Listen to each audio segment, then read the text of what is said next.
오늘 하나님 말씀은 전도서 12장 13절 14절 말씀을 함께 찾아보도록 하겠습니다. 다 찾으셨으면 제가 받들어 읽어드리겠습니다. 전체 일의 결론을 들을지니 하나님을 두려워하고 그의 계명들을 지키라. 이것이 사람의 모든 의무니 이는 하나님께서 선이든 악이든 모든 행위와 모든 은밀한 것들을 심판하실 것이니라. 잠깐 말씀을 위해서 기도드리겠습니다. 참으로 위대하신 하나님 아버지, 저희들이 하나님을 아버지라고 부를 수 있는 특권을 주셔서 참으로 사는 모든 날들 동안 두려움 가운데 살 수 있는 저희들의 삶이 부끄럽지 않은 모습으로 발견되는 그런 저희들의 생애가 되기를 간절히 구하고 합니다. 오늘도 저희들 각자에게 믿음을 주시고 또 소망을 주시고 또 주님을 사랑하는 마음을 주셔서 주님 부활하신 첫날에 이렇게 한자리에 모여서 아버지 앞에 경배를 드리고 찬양을 드리고 기도를 드리고 또 저희들이 말씀을 통해서 위로와 힘을 얻을 뿐만 아니라 또 저희들 각자가 무엇을 하며 어떻게 살아야 할지를 마음에 결단하고 실행할 수 있는 계기를 허락해 주심에 대해서 다시 한번 감사를 드립니다. 늘 정신을 차리고 깨어있는 가운데 이 마지막 때에 저희들이 있어야 할 자리가 어디인지 또 해야 할 일들이 무엇인지를 잊지 않게 도와주시고 주님 오실 때 부끄럼 당하지 않도록 맡겨주신 일들을 잘 감당하다가 주님을 만날 수 있도록 도와주시옵소서. 또 입술을 주관해 주셔서 오늘 선포되는 말씀이 저희들 모두에게 영의 양식이 되고 또 삶의 잣대가 되고 또 주님의 뜻과 계획들을 이루어가는 데 있어서 힘이 될 수 있는 계기가 되도록 도와주시옵소서. 다시 오실 우리 주 예수 그리스도의 이름으로 기도드렸습니다.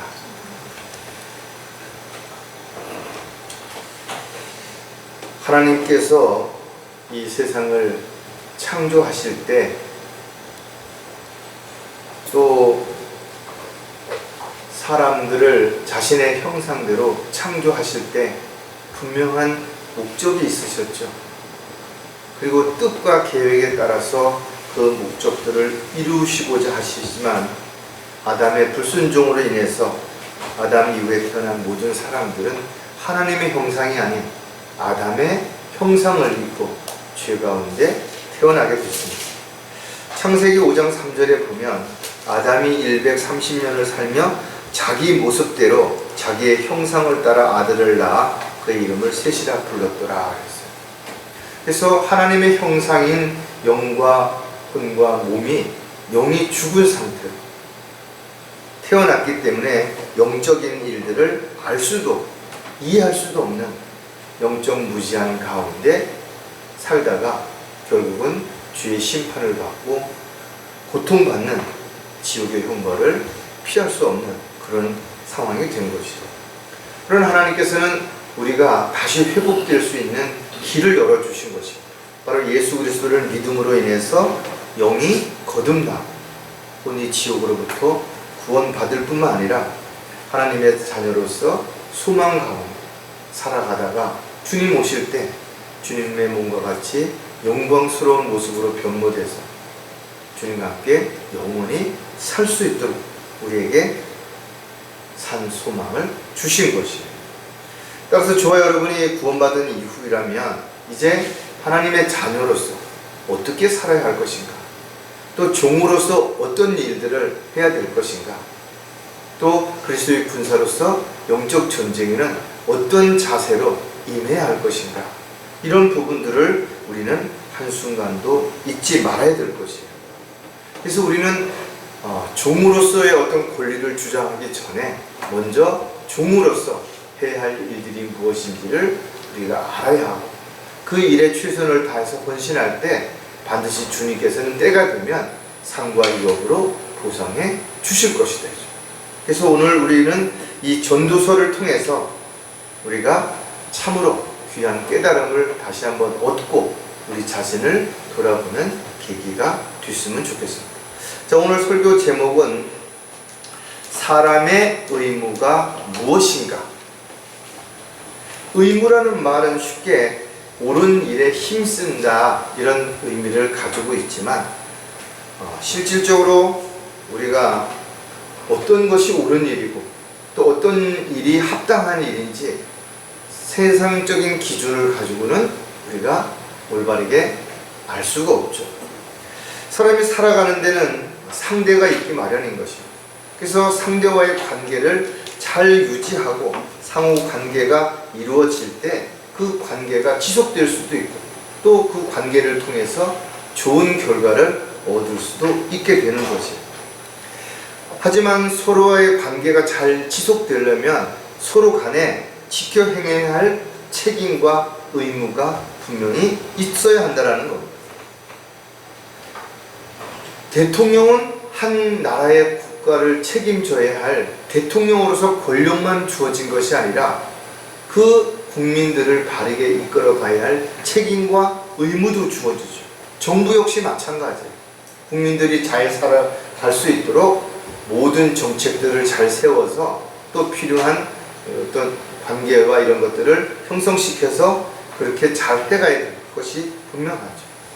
또 기업인들도 마찬가지로 열심히 기업을 확장시켜가지고 많은 사람들이 일자리를 얻을 수 있도록 해야 될 것이고 학자들도 많은 지식들을 사람들이 알고 지혜롭게 이렇게 잘 대처할 수 있도록 해야 될 것입니다. 군인들 역시 나라를 잘 지켜서 국민들이 편안한 가운데 살아갈 수 있도록 그렇게 해야 될 것입니다. 어떤 분야든 마찬가지 각 분야에 책임을 지고 있는 사람들은 거기에 대한 어떤 대접을 받고 또 사람들에게 존경을 받고 또 거기에 합당한 뭔가를 누린다 할지라도 반드시 져야 할 책임과 의무가 있다라는 거예요. 모든 국민들은 지켜야 할 의무가 있죠. 교육의 의무, 병력의 의무, 근로의 의무, 납세의 의무 이런 것들을 지키지 않으면 안 되는 것이. 한 가정을 책임지는 가장도 마찬가지로 자기 역할을 충실해야 됩니다.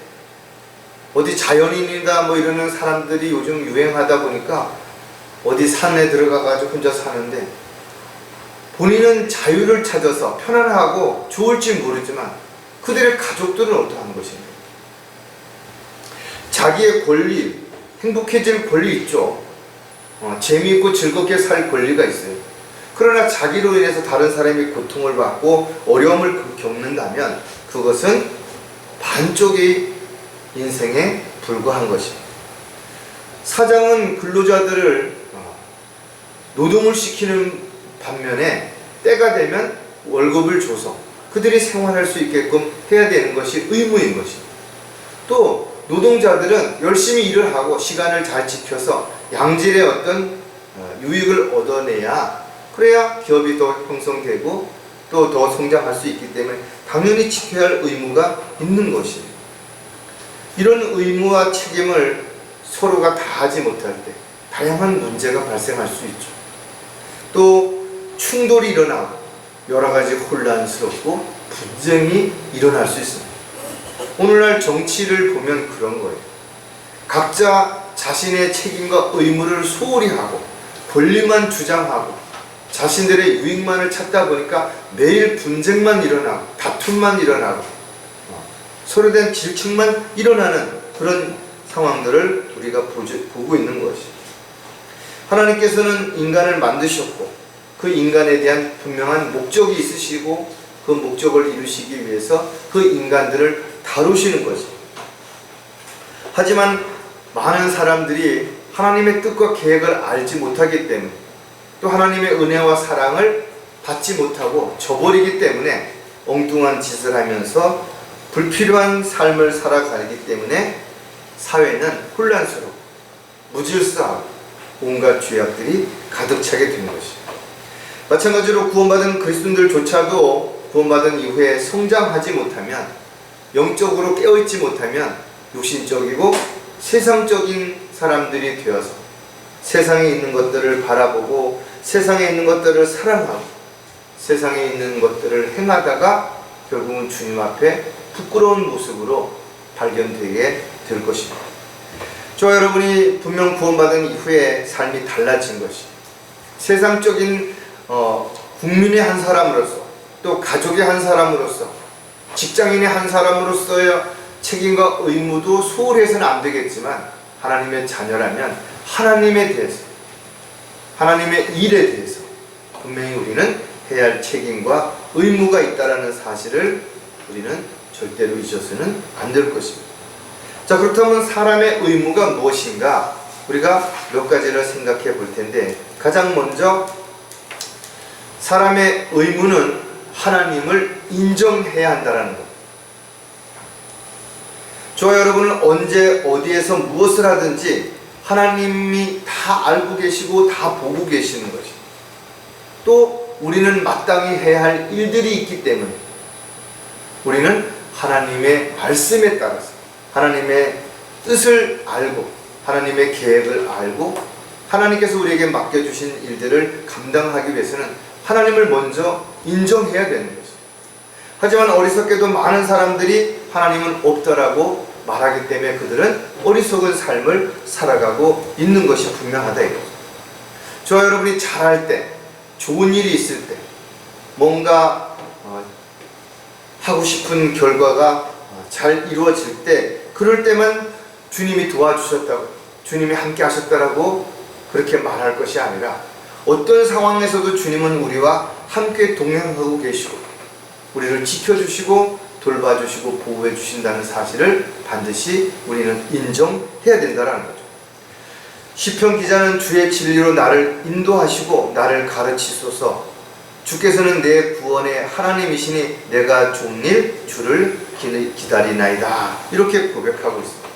또 솔로몬은 자비와 진리가 너에게서 떠나지 않도록 그것들을 내 목에 걸며 내 마음판에 새기라, 그리하면 내가 하나님과 사람의 목전에서 은총과 인정을 받으리라 그랬어요. 우리가 하나님을 온전히 인정할 때 하나님도 우리를 인정해 주시는 것입니다. 하나님의 자녀로, 하나님의 일꾼으로, 종으로, 그리스도의 군사로 인정해 주시는 것입니다. 하지만 많은 사람들이 하나님 앞에 인정을 받지 못하는 이유는 하나님이 주신 그런 직분이라든지 그런 책임과 의무를 소홀히 하기 때문에 결과적으로 그렇다라는 거죠. 그 이유는 간단한 것입니다. 하나님의 약속을 믿지 않는 것입니다. 하나님이 지금 나와 함께하고 있다는 사실을 간과하시는 거예요. 그렇기 때문에 하나님과 나와의 관계가 따로 이런 결과를 가져오게 되는 것이죠. 우리는 과학적으로 증명이 되지 않았다 하더라도, 또 우리가 지금 현실적으로 그것을 이해할 수 없다 하더라도 성경에 기록되어 있는 하나님의 말씀은 문자 그대로 믿는 사람들이죠. 절대 그걸 의심하거나 거기에 대해서 이의를 제기하지 않습니다. 왜? 하나님은 전지전능하신 분이시고 지혜로우신 분이시기 때문에 모든 것을 다 아시고 모든 것을 다 하실 수 있는 하나님께서 미리 아심을 통해서 선지자들을 통해서 기록한 말씀은 절대로 변하지도 않고 반드시 이루어질 것을 우리는 확신하기 때문에 그렇다겠죠. 이와 같이 하나님을 인정하는 그런 마음, 그런 자세가 먼저 우리에게 주어져야 우리가 우리에게 맡겨진 책임과 의무를 다할 수 있다는 것을 우리는 알고 있어야 될 것입니다. 자, 하나님을 인정하는 사람들은 어떤 특징을 가지고 있는지를 우리가 몇 가지 생각해 보면, 모든 길에서 인정하기 때문입니다. 세상에는 참으로 많은 길이 있죠. 사람들이 다니는 길이 있고 자동차가 다니는 길이 있어요. 그러나 눈에는 보이지 않지만 배가 다니는 길도 있고 하늘에는 비행기가 다니는 길도 있는 것입니다. 눈으로 보기에는 평탄해 보이지만 그 끝은 죽음의 길도 있지만, 많은 사람들이 찾지 않는 좁고 험난한 길이라도 그 길이 구원의 길이요 영생의 길이라는 사실도 우리는 알고 있어요.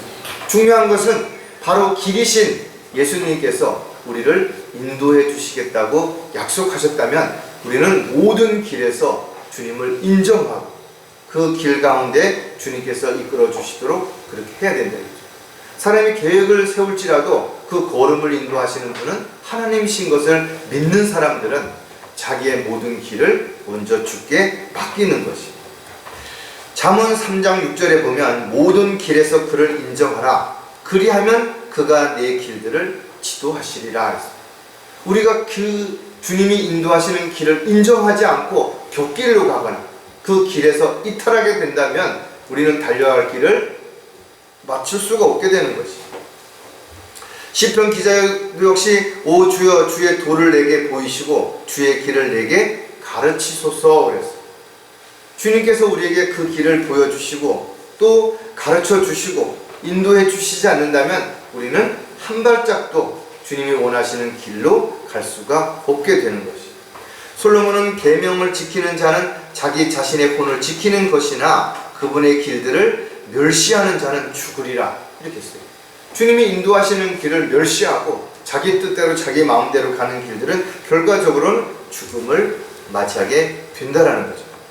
따라서 주님을 따르는 사람들은 그 길이 어떤 길이든 주님께서 인도해 주신다는 확신 가운데 믿음으로 그 길을 갈 때 주님께서 끝까지 인도해 주시는 것이 분명하다는 거죠. 따라서 자신의 모든 길을 주께 맡기고 온전히 신뢰할 때, 하나님을 인정할 때 그는 하나님이 주시는 책임과 의무를 소홀히 하지 않는 삶을 살아갈 수 있게 될 것이다.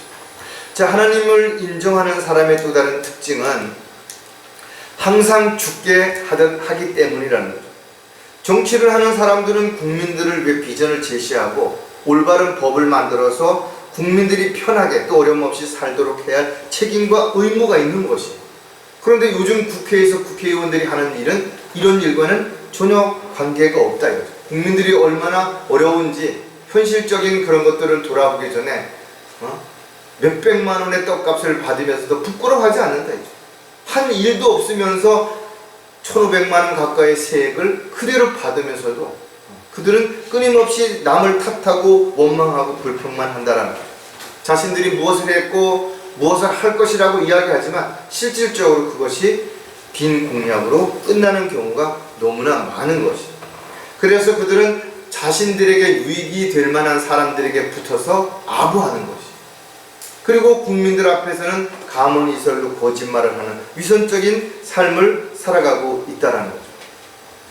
표를 얻을 수 있는 선거철만 되면 어떻게 해요? 아주 위선자가 되어서 사람들에게 그렇게 친절하고 그렇게 예의 바르고 그렇게 열정적이고 그렇죠. 선거가 끝나면 온전히 달라집니다. 하지만 그리스도인들은 세상 사람들하고 다르다 이거예요. 왜? 모든 일들을 어떻게 해야 되냐 하면 주님께 하듯 그렇게 해야 한다는 거예요. 누가 보든 보지 않든 알든 모르든 인정하든 인정하지 않든 그렇게 해야 되는 것이에요. 골로새서 3장 23절에 보면 무슨 일을 하든지 마음을 다하여 죽게 하듯 하고 사람에게 하듯 하지 마라. 직장 내에서 일을 하든 사업을 하든 또 다른 어떤 봉사를 하든 주님께 하듯 하라는 거죠. 사람들에게 보이기 위해서 인정받기 위해서 칭찬받기 위해서 가면을 쓰고 형식적이고 가식적인 그런 모습으로 살아가는 것은 하나님 보시기에 합당하지 않기 때문에 그렇다라는 거죠. 하나님을 인정한다면 나의 모든 것을 다 알고 계시는 다 보고 계시는 그런 하나님을 인정한다면 어떻게 거짓말을 하고 사람을 속이고 남에게 위선적으로 그렇게 말을 할 수 있느냐라는 것이죠. 하지만 수많은 종교인들은 세상으로부터 사람들로부터 인정받기 위해서는 별짓을 다 하죠. 고행을 하기도 하고 수행을 하기도 하고 참행을 하기도 하고 뭔가 하지만 그러나 실질적으로 하나님을 두려워하지도 않고 하나님이 시키시는 일에 대해서 권리만을 주장할 뿐 책임과 의무는 소홀히 하는 이런 수많은 사람들이 있다는 것을 우리가 생각한다면 우리는 과연 정말 주님을 인정하고 모든 일을 주게 하듯 신실하게 성실하게 거짓 없이 그렇게 하고 있는가를 점검해 볼 필요가 반드시 있을 것입니다. 자, 하나님을 인정하는 사람의 또 다른 특징은 뭔가 하면 하나님께 인정을 받기 때문에 우리가 먼저 하나님께 다가가면 주님께서 우리에게 더 다가오시는 거예요. 우리가 주님을 온전히 인정할 때 주님이 우리를 인정해 주시는 것이죠. 성경을 보면 우리가 많은 사람들 앞에서 주를 인정할 때 주님께서도 뭐라고 하나님 앞에서 내가 너희를 인정하겠다 시인하겠다라고 이야기하신 내용들을 우리는 기억을 하고 있다. 세상에는 수많은 사람들이 함께 다른 일을 하고 있지만 또 공존하면서 살아가고 있는 것이.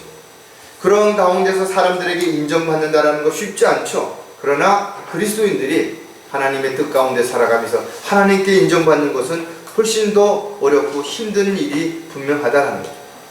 전쟁을 통해서 영웅이 나오는 것처럼 그리스도인들의 믿음이 입증되는 것은 많은 문제와 어려움과 고통 가운데서 그렇게 인정을 받게 된다는 것을 우리가 생각해 본다면, 마지막 때에도 여전히 하나님께서는 신실한 소수의 사람들을 통해서 하나님의 뜻과 계획을 이루어 가실 것입니다. 하지만 많은 사람들이 자신의 권리를 주장하면서 진리를 저버리고 마귀의 교리를 따르게 될 것이 마지막 때의 경고라는 것을 우리는 잊지 말아야 될 것입니다. 고린도전서 11장 19절에 너희 가운데 이단들도 있어야만 하리니 그래야만이 너희 가운데 인정받는 사람들이 나타나게 되리라 했습니다. 악이 없다면 선이 어떤 의미가 될 것인가요? 만약에 어두움이 없다면 빛이 무슨 의미를 부여할 수 있겠냐라는 것이. 이 세상의 모든 사람들이 다 선하다면 과연 그리스도인들은 그 사람들과 무엇이 다른 것인가 이거죠.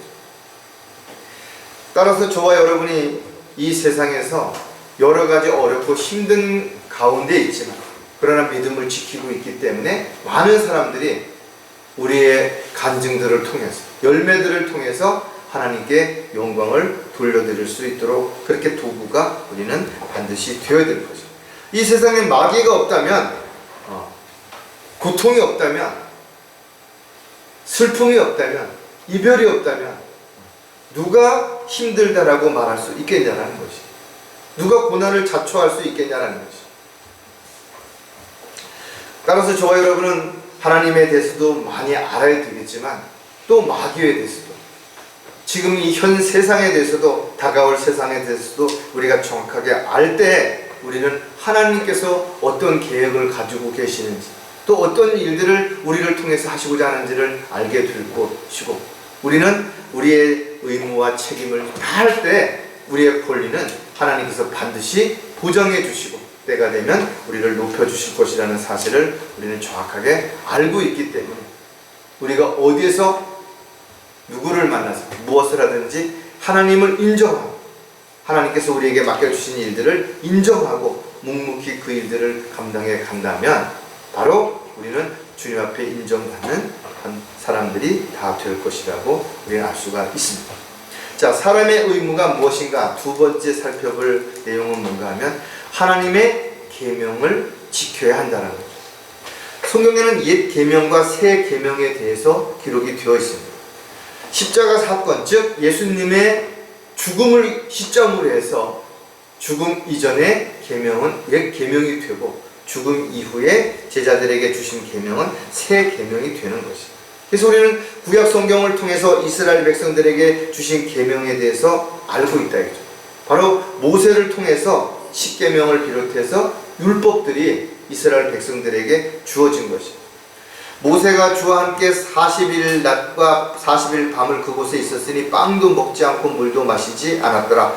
주께서 언약의 말씀들 곧 십계명을 그 판들 위에다 기록하셨더라. 히브리 기자도 모세가 율법대로 모든 계명을 온 백성에게 말하더라 이렇게 기록하고 있잖아요. 솔로몬은 계명은 등불이 된다 그랬어요. 그래서 법은 빛이 되며 훈계의 책망은 생명의 길이 되기에 계명들을 간직하고 또 눈동자같이 그렇게 지키라는 거예요. 이 이스라엘 백성들은 이와 같은 사실을 알았음에도 불구하고 우리에게 왕을 달라, 우리에게 새로운 인간의 법을 달라, 하나님의 법을 거역하고 또 대적하고 이랬던 내용들을 우리는 수도 없이 성경을 통해서 볼 수 있죠. 근데 예수님께서는 자신의 몸으로 옛 계명을 폐하시고 새로운 계명을 사도들에게 주신 것입니다. 사도행전 1장 2절에 보면 주께서 택하신 사도들에게 성령을 통하여 계명들을 주신 후 들려 올라가신 그 날까지 모든 일을 기록하였더라.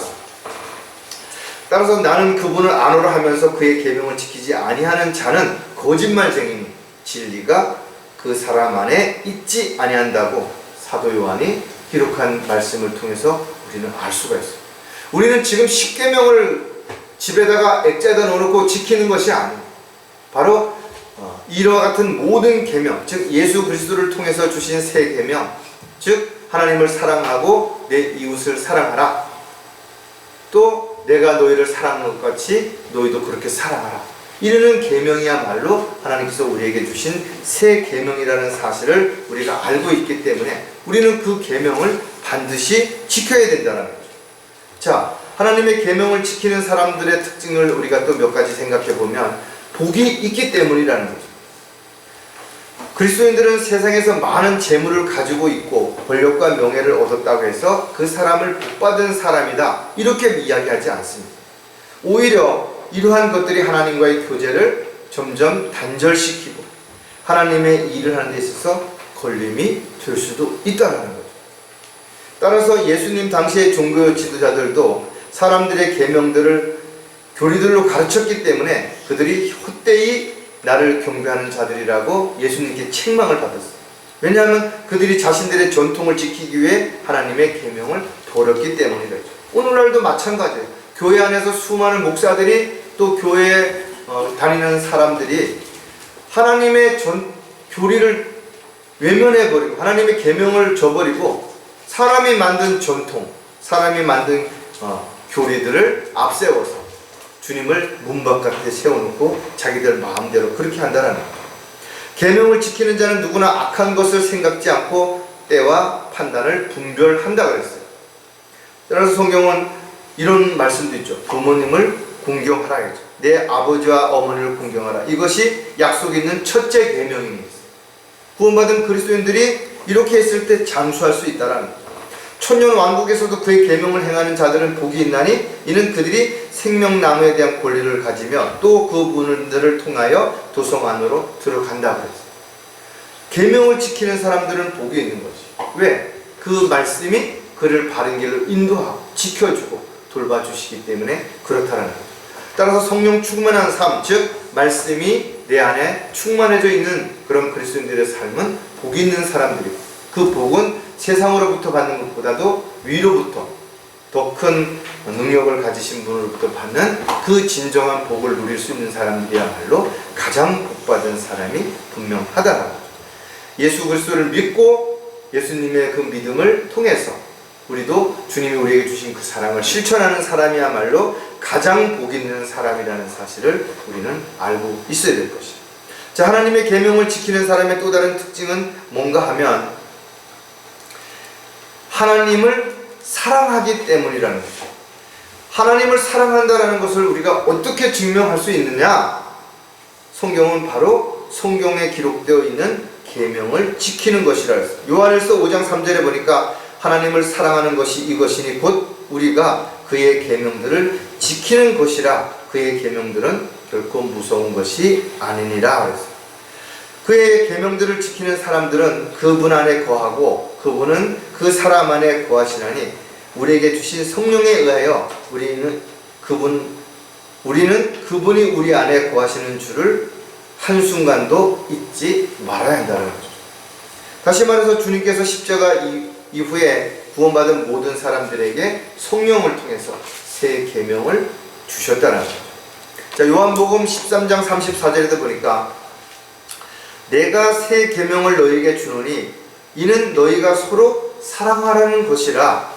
내가 너희를 사랑한 것 같이 너희도 서로 사랑하라. 서로 사랑하는 것이 계명을 지키는 것이라는 것이죠. 계명을 주신 목적도 우리는 알아야 되는데, 계명의 목적은 순수한 마음과 선한 양심과 가식 없는 믿음에서 나오는 사랑을 실천하는 거라는 거죠.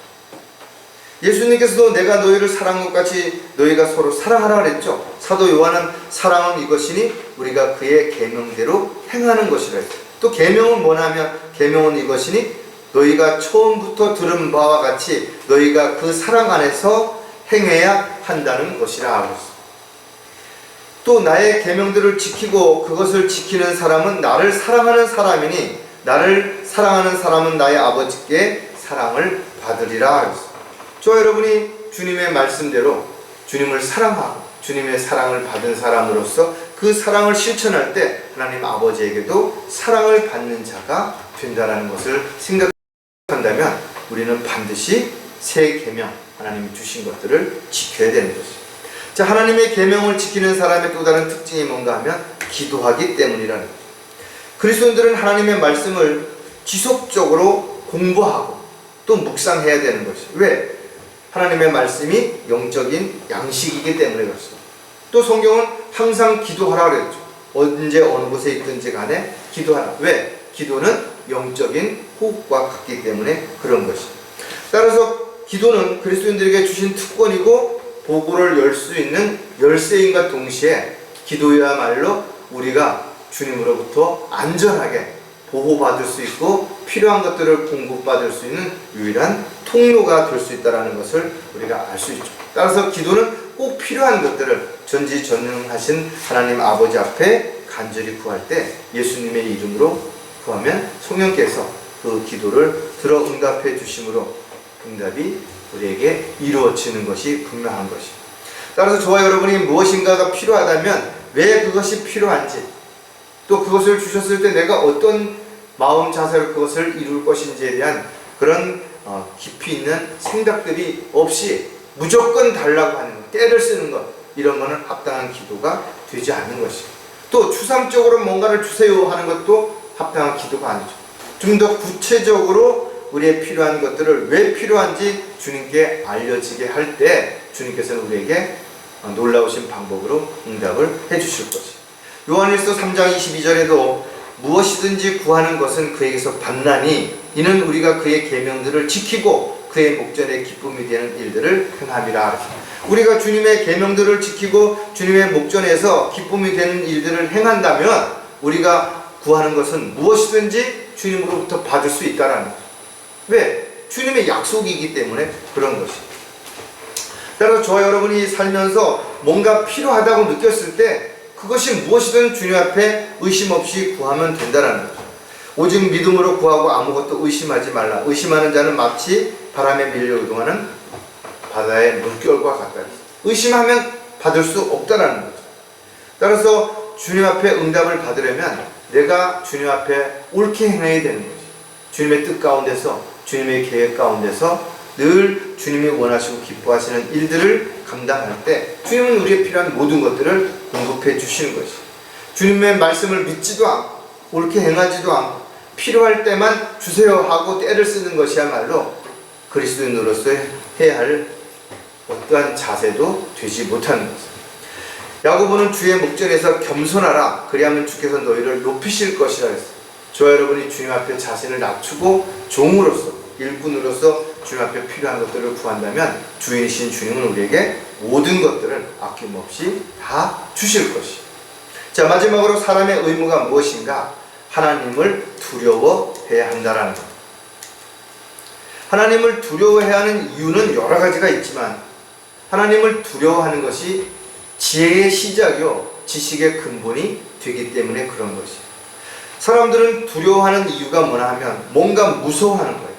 뭔가 공포를 느끼는 거예요. 뭔가 하기 꺼려지는 이런 느낌, 이런 감정들을 갖다가 두려움이라고 이렇게 표현을 하는 것입니다. 그래서 두려움도 아주 극심한 두려움이 있죠. 자기가 감당할 수 없는. 또 어떤 병적인 두려움도 있어요. 어떤 정신적인 문제가 있는 사람들은 뭐 누가 나를 감시한다든지 뭐 자기를 죽이려고 한다든지 이런 두려움 가운데 있는 사람들도 있고, 어떤 사람들은 갑작스럽게 두려움이 찾아와서 자신이 아무것도 하지 못하고 집에만 들어앉아 있거나 사람들과의 관계를 기피하는 이런 일들도 있죠. 어떤 거는 뭔지 모르는 두려움도 있는 것이죠. 이유를 모르는, 그냥 마음이 불안하고 두렵고 뭔가 답답하고 이런 여러 가지 두려움이 있다. 그래서 지혜로워지는 첫걸음은 바로 두려움을 정복하는 것이다. 저와 여러분이 두려움을 정복하기 위해서 가장 먼저 해야 할 일은 사람을 두려워할 필요가 없다라는 거예요. 세상도 두려워할 필요가 없다라는 거예요. 왜? 하나님을 두려워하는 사람들은 이런 것들을 두려워하지 않아도 되기 때문에 그런 것이에요. 자, 그래서 고린도후서 7장에 보면 그러므로 사랑하는 자들아 우리가 이러한 약속들을 가졌으니 하나님을 두려워함으로 거룩함을 온전히 이루어 육과 영의 모든 더러움에서 우리 자신을 깨끗하게 하자. 우리가 하나님을 두려워한다면 세상의 그 어떤 것도 두려워할 필요가 없죠. 그래서 잠언은 주의 두려움을 깨달으려면 은을 구하듯이 지식을 구하고 숨겨진 보물들을 찾듯이 명철을 찾는다면 주의 두려움을 깨닫게 된다. 이렇게 우리에게 권면해 주고 있다는 거죠. 저희들도 마찬가지죠. 내일 어떤 일들이 일어날지 모르죠. 언제 사고가 날지, 언제 질병이 걸지 두려움이 있을 수 있어요. 그러나 이와 같은 상황이 벌어진다 하더라도 주님께서 함께 하시고 주님께서 도와주신다고 믿는다면, 보호하신다고 믿는다면 이런 것 때문에 미리 두려워할 필요가 없죠. 사실 실질적으로 많은 사람들이 두려워하는 것 중에, 걱정하는 것 중에 상당수는 일어나지도 않는 일들을 미리 염려함으로 인해서 두려워하고 걱정한다라는 거죠. 자, 하나님을 두려워하는 사람들의 특징을 우리가 몇 가지 또 생각해 보면 사람을 두려워하지 않기 때문이라는 거죠. 사람들처럼 간사하고 변덕스러운 존재는 없다라는 거죠. 산에 가서 등산을 하는 사람들이 사람을 만나는 게 제일 두렵다라는 거죠. 짐승보다 더 두렵다라는 거죠. 갖가지 묘책을 세우고 올무를 놓아서 실족하게 만들고 또 사람들을 힘들게 만들고 상처를 주고, 특히 마귀의 종으로 살아가는 사람들은 가면을 쓰고 양의 가죽을 쓰고 사람에게 다가와서 아주 치명적인 그런 결과를 가져오기 때문에 조심해야 되는 거죠. 모세는 이스라엘 백성들에게 전쟁에 나가서 적들을 두려워하지 말라. 이는 주 너희 하나님께서 함께함이라. 너는 강건하고 무서우신 하나님께서 너희 가운데 계심을 잊지 말라 그랬어. 이사야 선지자도 두려워 말라. 내가 너와 함께함이라. 놀라지 말라. 내가 내 하나님임이라. 내가 너를 강건하게 하리라. 정녕 내가 너를 도우리라. 정녕 내가 나의 오른손으로 너를 높이리라. 주님이 우리와 함께 하신다면 두려워할 대상은 세상에 아무것도 없다라는 거죠.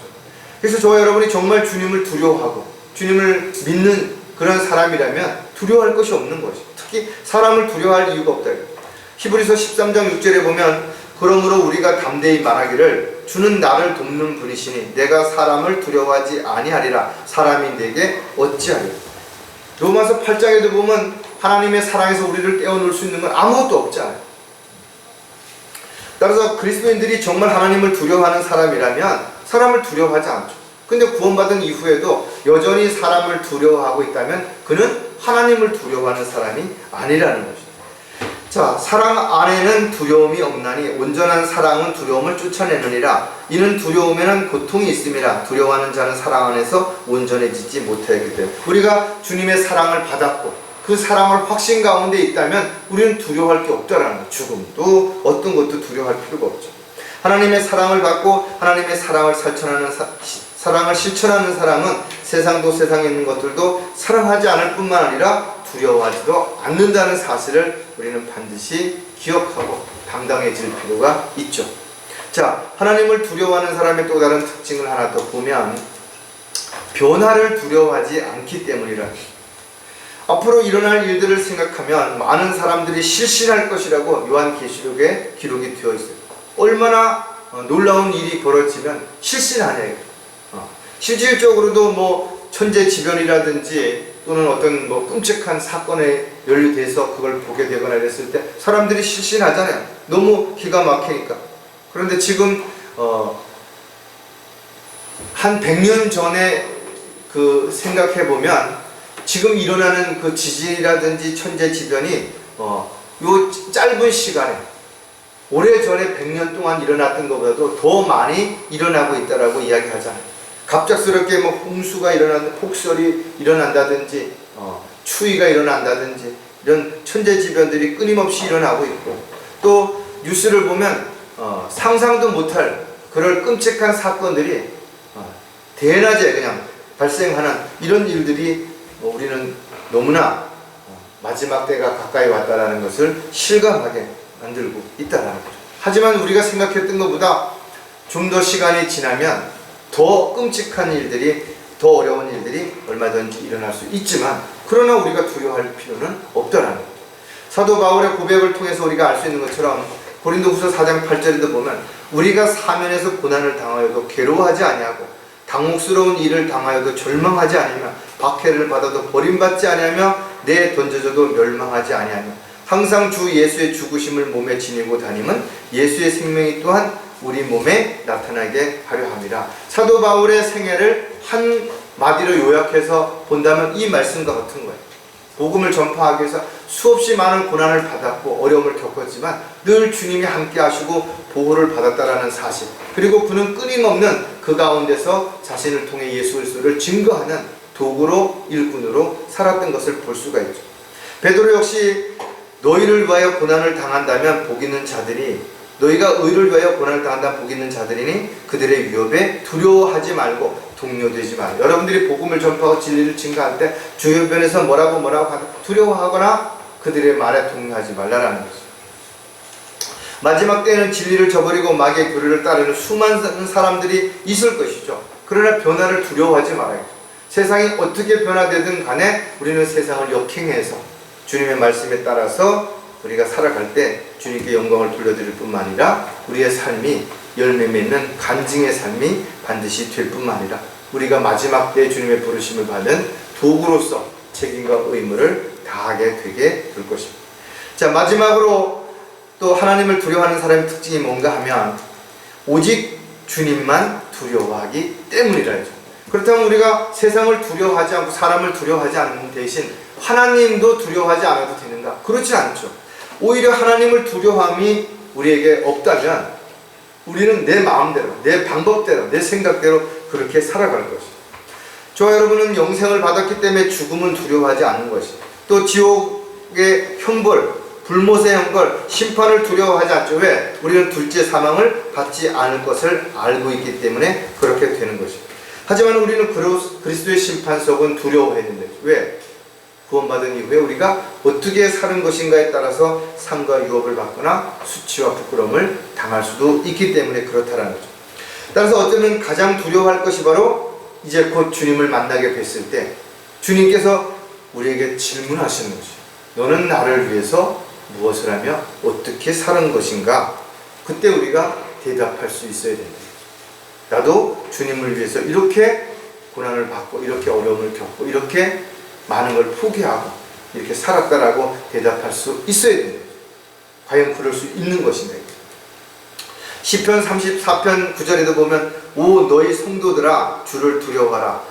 그를 두려워하는 자에게는 부족함이 없도다. 주를 두려워하는 사람이라면 그가 악에서 떠나고 동조하지 않을 뿐만 아니라 주님의 뜻과 계획 가운데서 벗어나지 않기 때문에 주님의 돌보심과 보호하심을 100% 받을 수 있죠. 모든 것을 다 주님이 필요할 때마다 챙겨주시기 때문에 부족할 게 없다라는 거죠. 모세는 이스라엘 백성들에게 오직 너희는 주 너희 하나님을 두려워하라. 그리하면 그가 너희 모든 원수들의 손에서 너희를 구해낼 것이고 너희 필요한 모든 것들을 채워주실 것이라고 했음에도 불구하고 그들은 하나님을 두려워하지 않고 오히려 적들을 두려워했던 것을 볼 수 있죠. 솔로몬도 주를 두려워하는 것이 지혜의 시작이요 거룩한 이에 대한 지식은 명철이며 정직한 자에게는 하는 자는 주를 두려워하나니 행실이 패역한 자는 그를 멸시하다가 사망에 이른다 그랬어요. 하나님께서 우리에게 주신 것은 두려워하는 영이 아니라 능력과 사랑과 건전히 생각하는 영이라는 거죠. 우리는 주님을 두려워하되 뭔가 죄를 짓고 벌을 받을까봐 두려워하는 두려움이 아니라 주님께서 우리를 얼마나 사랑하시고 우리에게 얼마나 많은 것들을 주시고 또 앞으로 주실 것인가를 알면서도 주님의 뜻과 계획에서 벗어나서 죄를 짓고 엉뚱한 길로 갔을 때 그것이야말로 진정한 두려움을 우리가 느끼지 않는 것이 안타까운 현실이기 때문에 우리가 어떻게 주님을 두려워하는지를 잊어서는 안 될 것이에요. 저와 여러분은 분명 하나님의 자녀가 된 것입니다. 그리고 앞으로 우리는 주님과 함께 영원히 살 것이에요. 초년왕국에서 왕으로 초년 동안 통치하게 될 것입니다. 그러나 그와 같은 우리에게 권리를 주시겠지만 그러나 우리가 당장 이 세상에 살아가는 동안에는 종으로서 일꾼으로서 해야 할 책임과 의무가 있음을 절대로 잊어서는 안 되는 것이. 많은 사람들이 자신의 권리만 주장하고 있다. 하지만 자신이 해야 할 책임과 의무를 소홀히 하기 때문에 여러 가지 문제가 발생이 되는 것이. 기도하겠습니다. 하나님 아버지, 저희들 각자가 자신이 있어야 할 자리가 어디이며 해야 할 일이 무엇인지 또 그 일들을 행함에 있어서 책임과 의무를 소홀히 하지 않기 위해서 어떻게 살아야 하는지를 다시 한번 생각하고 또 저희들이 마음에 다짐하는 그런 귀한 시간이 될 수 있도록 해주셔서 감사를 드립니다. 주님 오실 때까지 저희들 각자에게 주신 주님의 사역들을 이루어가는 그 도구로서 종으로서 책임과 의무를 다하다가 부끄럽지 않은 가운데 주님 만날 수 있도록 도와주시옵소서. 다시 오실 우리 주 예수 그리스도의 이름으로 기도드렸습니다.